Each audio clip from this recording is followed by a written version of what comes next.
Now that the bike's clean, I've got it back on the bench, and you'll see I've removed the gas tank and side covers. I'm going to take those over to Rob this week. I've emptied the gas out of the tank and took a look underneath it as well. It's just fascinating to see how it was painted. It's pretty matte underneath. I don't know if you can see that, but there's a stamp there, or someone's written in felt tip pen, CF873. Possibly the initials of someone who painted this or assembled the bike. But it's not the fire flake, the metal flake underneath, it's just matte. And you can just see some of the overspray here and on the top. But the tank's in perfect condition underneath. Looks brand new.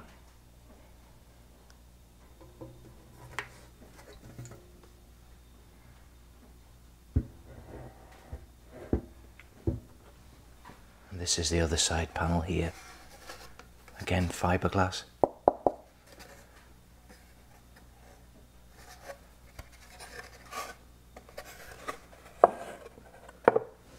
Well, I've ordered a couple of tyres. These are rock hard and very old. So that's the first order of business. One of my first jobs is going to be to clean these carburetors. I don't know if you remember, but from the first video when I got the bike, it wasn't idling very well. It hasn't run in a while. I'm just going to take them off just to make sure that they're nice and clean. Everything's clean inside and all the jets are blown out. And the most important tool here is this Allen key, this Allen wrench. I've cut the end off here. It's a 90-degree elbow, and it's, I think, what, 5.5 millimeters? Yeah, and it fits into here. This one isn't so bad, but the ones in the middle are very difficult to get to, and so this comes in really handy. There's actually one in the toolkit that came with the bike, because you can't take the carburetors off using these nuts here.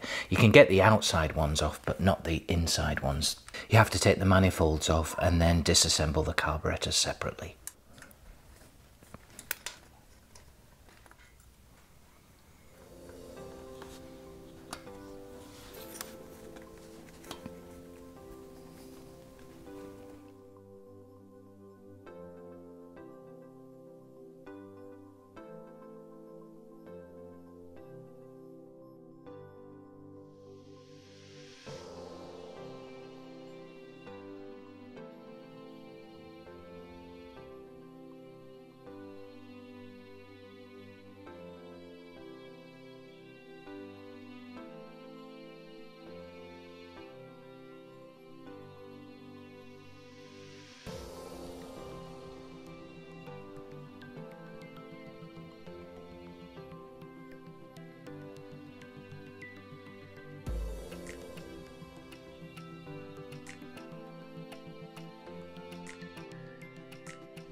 So here I am, just taking the carburetors apart, and as you can see, they're in very nice condition.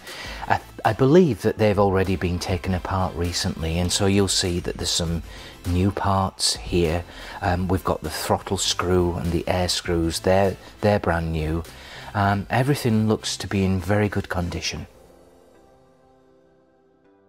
While I have the carburetors on the bench, I just thought I'd check the air filter, see what it looks like. This is certainly a lot easier to get to than the airbox that I have on the Mark IIA and then they're also on the Mark III.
Here are the carburetors. They've both just come out of the ultrasonic cleaner and did a couple of other jobs while I was at it. Well, first of all, everything looks lovely and clean.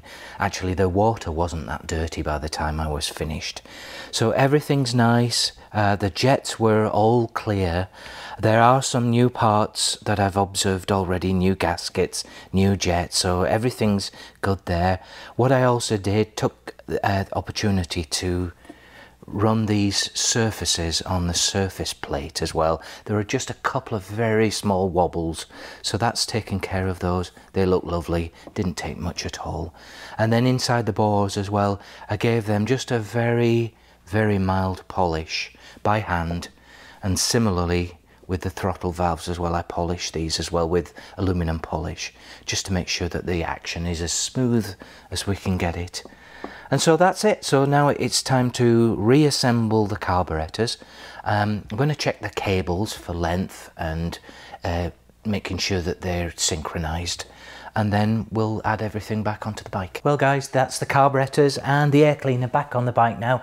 It was a fiddly old job, but it was worthwhile. I'm glad I did it. The carburetors were actually in great conditions, but it's peace of mind, isn't it? And I'm glad that I cleaned the air filter as well. So that's it for now. Next job will be to check the oil levels, all the other fluids and levels, and then we'll see if we can get this bike started. So I hope you're enjoying the videos so far, guys. Take care of yourselves. I'll speak to you again next week. Okay, see ya.